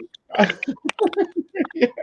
But no, Arianna, there was a point in Trump's presidency where, like, I think a lot of people, especially, well, not the 74 million clowns who voted for him, but there was a point to where it's like, can I just have a guy who like can get a coherent sentencing, just one? Don't one coherent sentence. Don't get me started. I was spending all of my time saying that I would vote for anybody. Anybody. Like, I was saying that I would vote. I was like, if you guys were to give me a half deflated balloon tied to a plastic bag, I would vote for the balloon in the bag. I would be walking around with balloon bag 2020 shirts and canvassing for the balloon in the bag. I literally, I could have run for office and would have voted for me. And that's saying something because none of y'all want me as president. But the bar was so low. It was so low that I would have voted for literally anybody. Well, I shouldn't say anybody, because obviously if you had like reincarnated like Hitler and like then maybe not. But I mean, literally anybody else. That's a tough sell. Well, I don't know. Right. I mean, then at that point, I think I probably would have just like jumped ship. But I mean, anybody else, like I literally would have voted for. They could have been like, "Hey, Jimmy Kimmel's running for president." I'm like, okay. Yeah. Great. Team Jimmy. Oh, everybody! This is my son. Hello. Hello, sir. Do you want to say hello? I think I'm missing bedtime is what he's trying to tell me. Yeah. Can you say hi? Aww. I think you need to do more of the laugh thing. Don't tell him that. Shut up. That was my daughter. We just saw your daughter become a sort of a viral thing with the Netflix family thing. How about that? Yeah, that was crazy. She was for everybody who's the uninitiated. We watched Jingle Jangle on Netflix. Incredible movie. Like, and I know that there are people out there who always like to say that we're only saying that because there's a black cast or whatever, but it is a legitimately good movie. The music is excellent and it's an all black cast. And my daughter was so moved by the film that she started dancing. And I took a video of it and shared it and said, hey, she's dancing because she loves the music and she's moved and she's getting to be moved by a movie that is casted with people who look like her, and that is special. And Netflix family saw the tweet and they wound up sharing it. So I was super thrilled with that. I got a chance to see my little girl dance on Netflix Twitter and on their Instagram, which was awesome. Yeah, that was pretty cool when you shared that. And I was like, again, it's something where, like, when I was saying, like, being just a white straight guy, I don't have any worries about seeing representation of me. And I want to see more representation of everybody else. Mm-hmm. And seeing that and having people, like having your kids see, look at this. This is cool. This is people who are like you. And again, seeing that on the screen, super freaking important. And I thought that was really awesome. I did too. And I think it's crazy because No, go ahead. My point was small. Say, I think it's crazy because some people were trying to say that it doesn't matter. Little kids don't notice that kind of thing. Oh, they but do. It isn't something that they notice. They don't notice it consciously when they're really little, right? Like they're not sitting there thinking, "Oh, that's a black girl and I'm a black girl," and blah blah blah. But it's something that you internalize. Speaking as someone who did not grow up with many choices and who also grew up in a mostly white area, when you get older, and you haven't seen much of it, you learn things about yourself and about your own beauty that aren't necessarily true. Like, I grew up forever thinking that girls who were blonde and tall were automatically more attractive than me, just because that's what I saw most on TV. This is new. Okay, I used to sit there and I used to sit in a salon chair for anywhere from 3 to however many hours and get my hair straightened, because I was told that straighter hair looked more professional, it looked prettier. And my daughter was actually my inspiration for shaving that all off and growing my hair naturally. And I still have to work out things that I have internalized about this not being as attractive as straight hair. And so when people say, oh, well, representation doesn't matter, it absolutely does. It does. It absolutely does. It was not something, I wasn't a little kid watching TV sitting there saying, oh, well, nobody has hair like mine, so I can't connect. It wasn't until I got older and realized that I couldn't see my natural hair for what it was, for it possibly being beautiful on its own, because nobody had ever shown me that. Yeah, nobody had ever shown me that.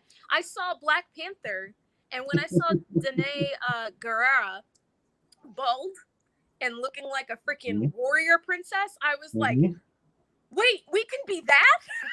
I was like, I want to be that. That's what I want.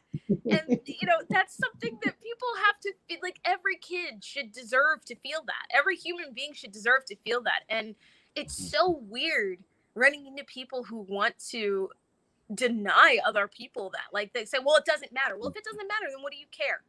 Let people have it. Let other people get to feel what you feel.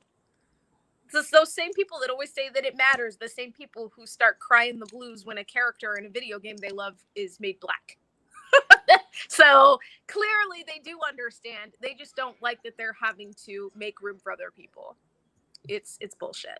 So, and thank you, CJ. I did see your comment. It's quite kind. Yeah, but your hair is gorgeous stuff. You also see that in, like, movie recastings where they're like you're casting this person as not what I wanted it to be, and I'm like, hey, that's not your call. Maybe that person works, for what it is. And so and people sometimes get on me and they're like, well, wait a minute, what about like Hamilton? So why aren't all those people white? And I'm like, so have you read up on Broadway history or on the history of castings? Like, there are still, this is almost to make up for the many, many years that we've had where we haven't had roles that weren't drug dealer number 1 or sassy black friend number 2, where our role, where our script didn't just say, honey, over and over again for like 2 hours. You know what I mean? Like, this is us getting a chance to enjoy being front and center and being stars in something that isn't just being like a sidekick. And you're going to sit there and you're going to try to begrudge us that because we're asking you to finally back off and let other people have roles. And I don't understand why there can't be enough room for all of us. I really don't. It's frustrating. So with that being said, I have something special for you, Arianna. Ready? Okay. Our boy Casey has jumped on, and he wants to talk. He wants to say hi to you. Yeah. Oh. Hello, Ari. How's it going? That's exciting. Y'all can't have Justin. I'm just putting that out there right now. It's like we're keeping him. He's our boy, and I'm sorry, but what's up, Casey? I'm good. How are you? I'm good. I heard so many good things about you. Like, they're like, this entire week, these guys are like, "Yo, Ari's coming. It's gonna be great." I'm like, "Yo, I gotta check this out." Right, and then I hope I'm not disappointing. That's not at all. Great. No, you're amazing. You're doing so well. No, thank you. And then in our side chat, I put fantastic guest, and during, like, when you were going through that, when you went off screen and you were talking about this, how you handle these people, and the best part, going back to that too, and that was part of why I put that in, and then Casey jumped on. But going back to that though, like, I love that you don't get down by the haters. Now, again, I bet you there's days where you have problems. You know what I mean? Like, not have problems, but I bet you we all have down and up days. You know what I mean? So I'm sure there's days that you handle them better than you don't. But to me, that showed that you were able to keep your humor and keep your humanity while these morons are coming at you. And sometimes that's why sometimes I just disengage, Arianna, because I'm gonna start to get nasty with you motherfuckers. So then I'm just like, oh no, Because now you're gonna. My mother always told me, "Don't make a fool out of me and our family. Like whatever you do, don't make a fool out of us." And it kind of always is something like that's in the back of my head. So even that stops me from like, because I got teenage boys and they're all over the internet, and I don't know how much they look at my shit. I really don't. I just assume that they don't because I'm old and they don't really, they get enough of me during the day. They don't need to see me on the stream at night. So like I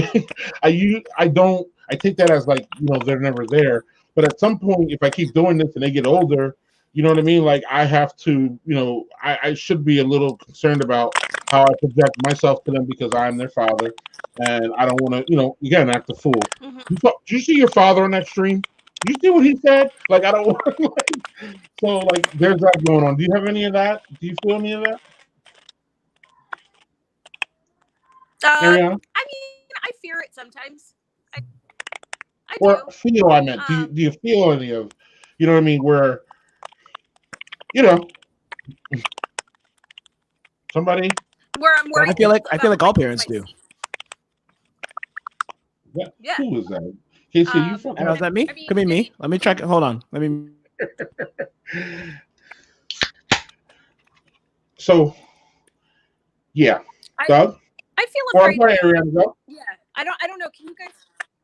Can you guys hear me? Are you guys able to hear me talking? Yeah. Yeah. Okay. Because for a minute it seemed like I blacked out. Anyway, yeah. I mean, I feel afraid of it once in a while. I feel afraid sometimes that my kids are going to hear, but I feel like when it comes to certain things, it's more important that they see that it's okay to get mad, because I think that especially when we're talking about race, there's always this bullshit idea that you have to stay calm when talking about people saying that you are less than they are. And it's like, where the fuck does that come from? Why do I have to suddenly why do I have to be calm? Like, who's going to be calm when you're basically saying, well, I don't know if you really are a savage or not. Like, I have these numbers here, and who the hell would stay calm for that? And why should they have to? And why does that remove the truth about any of their points? You 100% have the right to be angry when somebody is telling you you're not human or you're less than human. So I think it's okay for my kids to hear that. And I think it's okay for my kids to hear that it's okay to tell other people to fuck off when they say shit like that. That being said, sometimes some of the jokes that I make about sex, I am like, I really hope that my son doesn't stumble on this someday, because I really don't want to have to explain like the joke I make about, I mean, it's a joke, it's a total joke. But when I've made jokes about offering my husband blowjobs so that I don't have to fold laundry, I really don't want him to have to hear that one. Because I really don't want to have to explain to him whether or not that works, and when it does work and when it does, I really don't want to.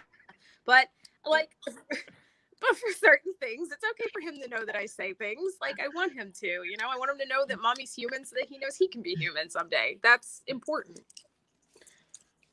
Okay, I don't even know how to answer that one. I think Arianna, she made her point. It feels like a very strategic approach to diversification and the entire delegation of tasks around the household, and sometimes it needs incentivization. Thank you. Thank you. Yes, that's a very I get it. A very classy way of putting it. Rather than I'm Canadian. Arianna, you sound like see all the Canadians know how to turn anything into a positive. Even though I was totally being an asshole, but that's fine. Like, see. Also, I don't understand how Jeffrey. Jeffrey, it sounds like Jeffrey's going to try this on his husband. That's what that sounds like. Yeah, I don't know that it may not work. Just warning you right now. Arianna does not guarantee this tactic, everyone. Right. Your mileage may vary. My blowjobs for what do I get if I fold? My new band name. Can I say my barter system is different? My new band name is blowjobs for lunch.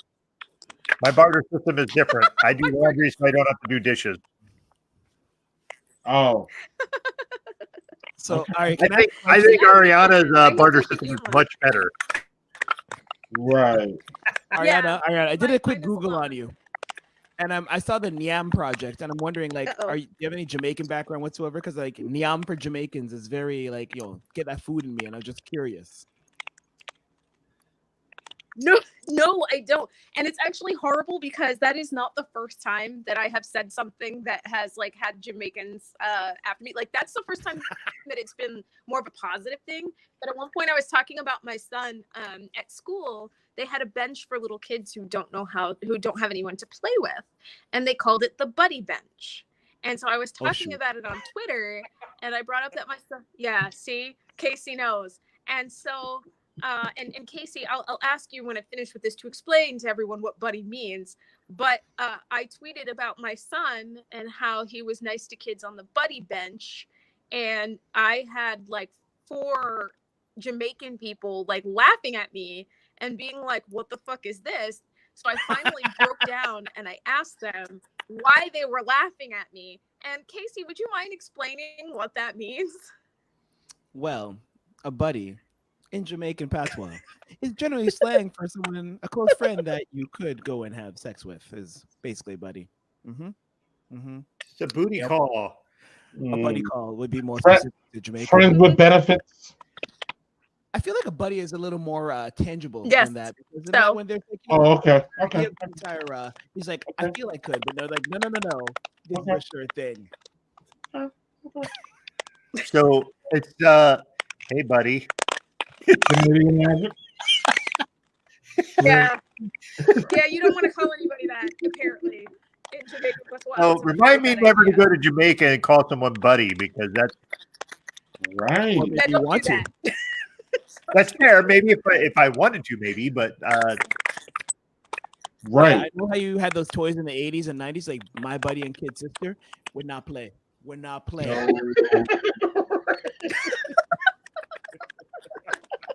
All right, so before we try to wrap, and before we brought Casey on, I was going to ask Arianna the question that everybody wants, or a lot of our people who watch this stream want us to ask our guests.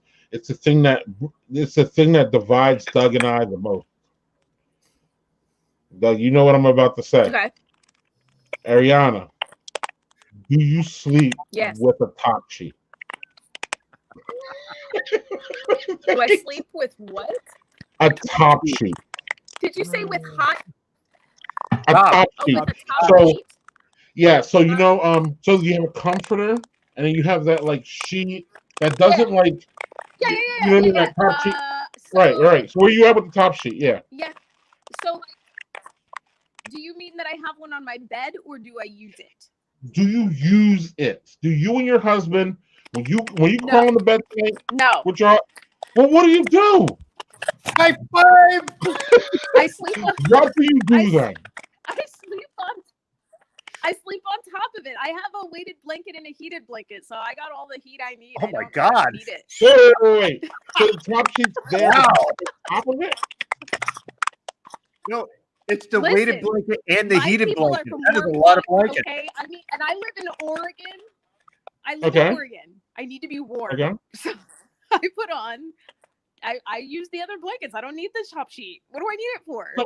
Okay. It's literally. Don't. That's the point. You don't. Shut up before I mute you. Exactly. It's a total waste of. So hold on. So Arianna, is it okay? So is your top literally on your bed, but you don't use it, or you just throw it away like dog, like it's just some sheet that like nobody should use? So like my husband uses it, so it's on the bed, but on my side it's like drops to the bottom. I don't even know where it is. Don't even ask me. You kick it to the bottom, and then he's all like, putting like that. Okay. So I'm down with your husband. We need to meet him. We need to have him on the stream. Yeah. I mean, you know what? Hold on one second. Now we're gonna. Right. No, listen. No one. You're seated. You have Ari's husband. Listen. Nobody cares what Doug thinks about the top. That's not true. It's true. Look. Some people call top sheet. Some people call him Mr. Arianna. It's fine. Casey's face said it all. That's true. I didn't know it was coming. These lovely people expect would Ari like you to, to weigh in. like agree with Doug. I was so surprised by it. Everyone, Hey, Ari's husband. this is Mr. Arianna. Are you, so you, are we having a So discussion we were about just talking- top sheets? Right.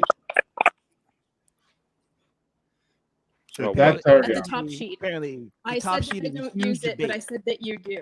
Yeah, she doesn't. She's like an anarchist. The top sheet is pushed down like 2 times her feet, and then she uses the blanket. But like, why do you need the top sheet though? The top So sheet, the the top blanket, sheet, so the blanket doesn't get dirty. the top sheet is a scam. Nobody needs the top Ari's sheet. husband That's knows. that's all it It's is. not a scam.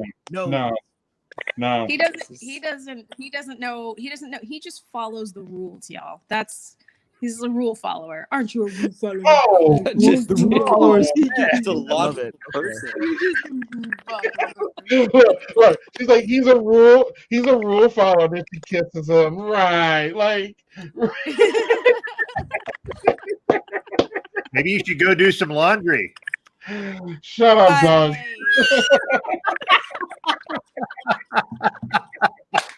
Hey, man, I do laundry, and I do laundry just so I don't have to do dishes. So I'm doing it all. Yeah, you're doing it all wrong. Even though I've never offered, because then I know that I'd have to every single time. So I actually don't offer. It's a total lie. Okay, Arianna. So then here's a follow-up question that is important, Arianna. All day, every day. I know. Here's a follow-up question for both of you. What if you're at a hotel? And there's a top sheet. Right. Yeah, I'll use it at a hotel because they don't Okay, usually have. that is the place I will use a top sheet. Right. Exactly. Right. Yes. If there's one at a hotel, I will use it. Yes. Right. Now we had one idiot on the stream who said he takes it off at the hotel, but we're not even going to like address that. That's like the one part that they actually probably wash. Right. That's right. They don't wash it. That's why. That's the only place I use top sheet. So. Right. The comforters in a hotel. The comforters in the hotel, I am fairly certain, are holograms. I don't think they're real because those shits do not keep you warm. They don't. There is no warmth to come from a hotel. I'm pretty sure that those things are made of like air and dreams. That's and pretty much it. Farts. They're farts. Farts. I'm telling you. Giuliani farts. They're like 60% farts. Sounds about right. I think you're right. I think the proportion is exactly that. How do you get how? Yeah. How do we? I mean, technically, 60% is a rough estimate, Casey. It could be. How do we get back to farts? Is really what I want to know. How did y'all get back to farts? How did we get? The question is, how did we get off of farts, Casey? We were on farts. You have little kids. How are you not, Casey? You have little kids. How are you not in fart realm all the time? I scrub my brain every night.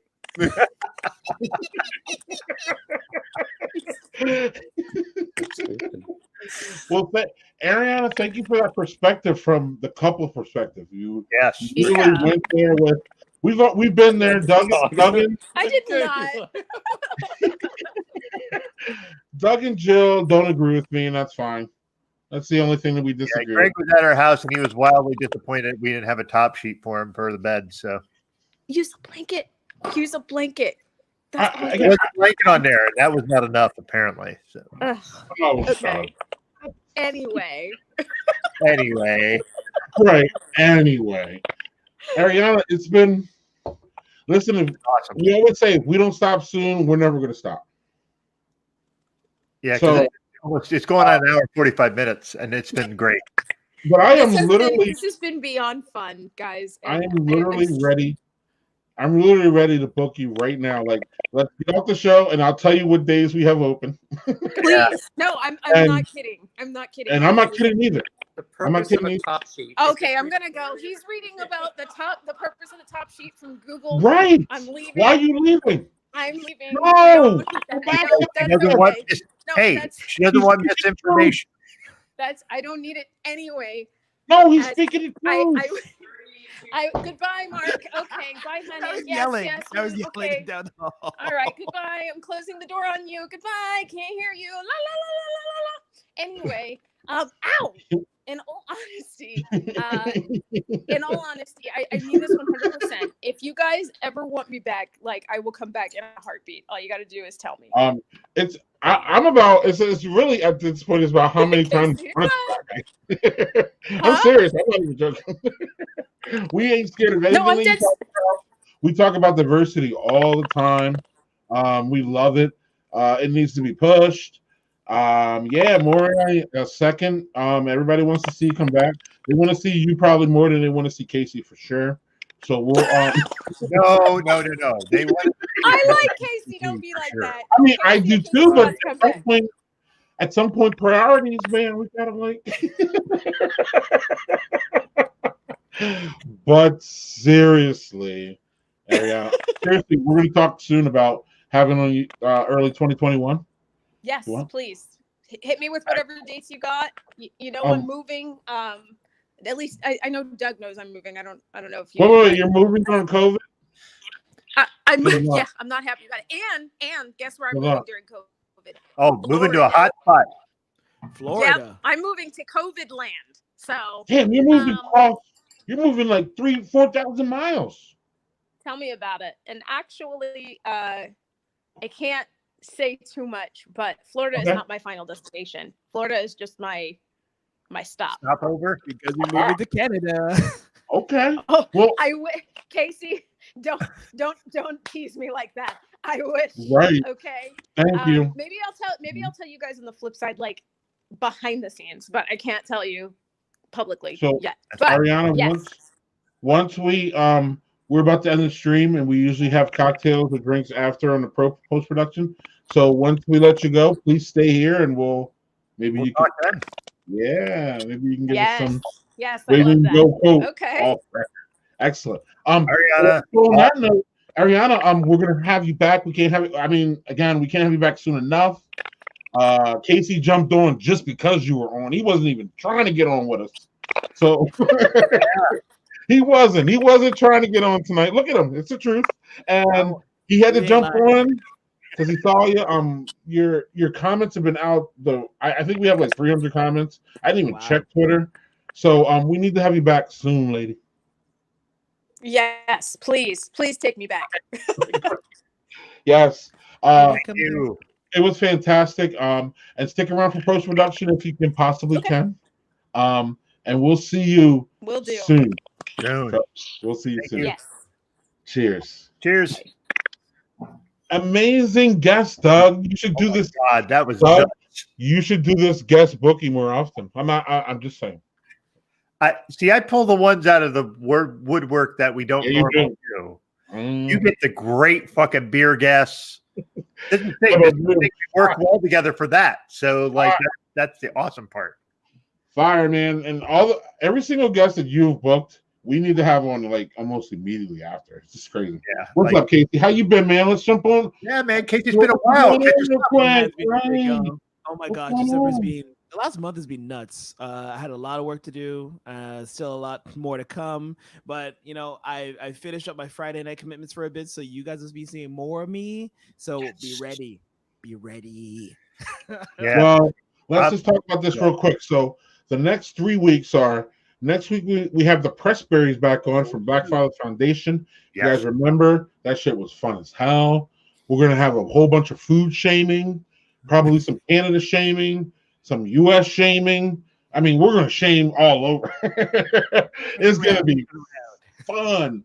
And then after that, the next 2 weeks are Christmas and New Year's Day. And we don't have anything there, so we'll see what happens on those days. We'll see. I got some things cooking up too. Maybe we'll do a Zoom or something. I don't know. We'll see. And then after that, our guest is Daniel Fisher, who sent me.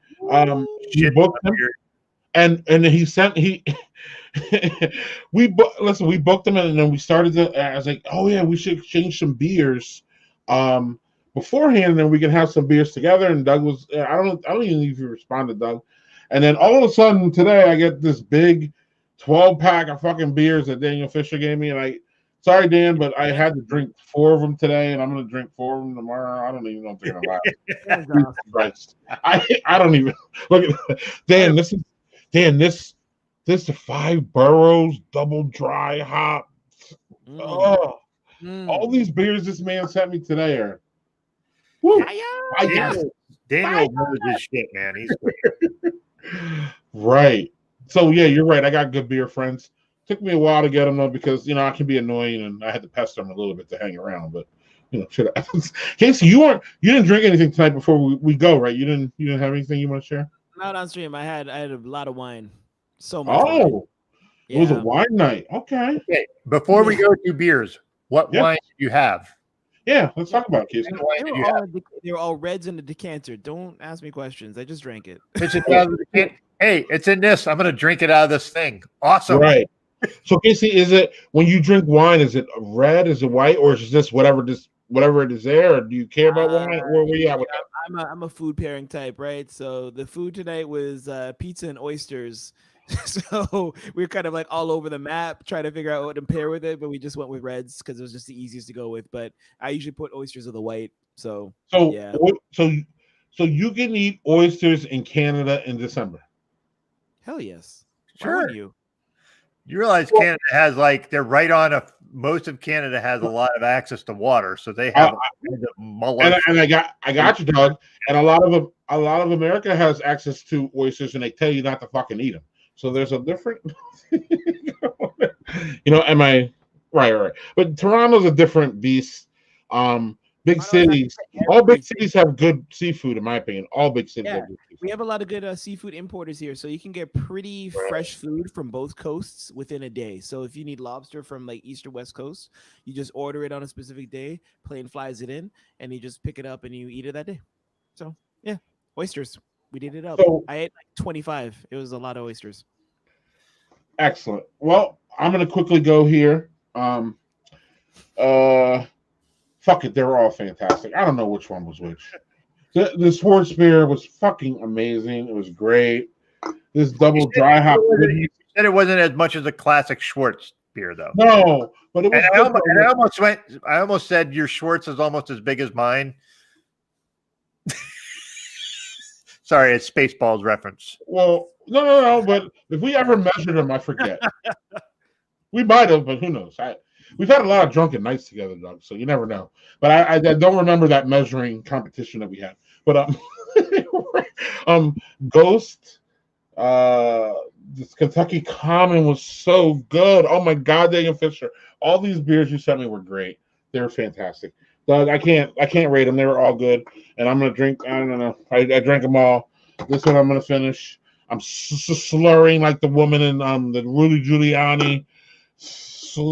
Did you see the voting book? That voting book, Doug, has 100,000 people that are dead that voted for fucking Biden. Go. Yeah. That really makes it dead at 7 million, doesn't it? Go. Go. Yeah. Okay. So beer ratings. All of these are great, Greg. I'm in the same boat as you. All of them were great. This was, if I'm going to rank, this would be third, but by a hair. This was the Bell's Christmas Ale, which is Scotch Ale. It's good. It's Scotch Ale with some Christmas spices, which was decent. This was second, but only by a little bit. Gingerbread Stout. It was an awesome dessert beer. It looks like a bomber, dog. Is that a bomber? It's a bomber. I shared some of it with Joel, who is nursing it over there on the couch next to me. Okay. I was like, damn, that's a lot if you drank that during.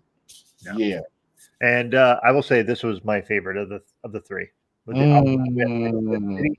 It was crisp, citrusy, fucking perfect wit. Are you a wit fan, Doug? I like them. I'm not gaga about them, but it was just something where JHG talked so highly of it. So I was like, okay, well, I'm not going to set my expectations. And it's just that was a really superb wit. I'm not a wit fan, and that's a fantastic one. I wish it were. You know what it rivals, Doug? It rivals Allagash White. I don't know if you remember. I know you know Allagash White. I don't know if last time you had it, but that to me, those are 1 and 1A, 1A, 1B. They're really. Allagash White is a great one. Yep. Hoogarden's in there too. Hoogarden is really good. Well, that's a fucking classic. Like the classic style of it, and then you get to Allagash White, and you get that is really on the. I think you're right with Allagash White. That's right on par. Yeah, I think the wit that you have doesn't get as much dap as the Allagash White, but it should. It should. And Casey, so we'll see you next week, brother. Oh heck, Matt and Kelly would come kill me if I didn't show up. I'll be there. Yeah. That's true. So yes. So we're looking at a good end of the year here as far as this show goes. We need to make it through the whole COVID storm this winter. And I don't know, man. I'm getting optimistic about 2021. Maybe I should. But on that note, horizon, things might happen. We may get back to some semblance of normal eventually. Who knows? Man. I'm not the optimistic guy, but I'm feeling it a little bit. So let's just spread that around for a bit. There's a cautiously optimistic way I'm doing it. So yes. I'm sorry, Doug. You cut out. Say that again. Cautiously optimistic is how I am. There you go. Well, cheers to both of you. Cheers, folks.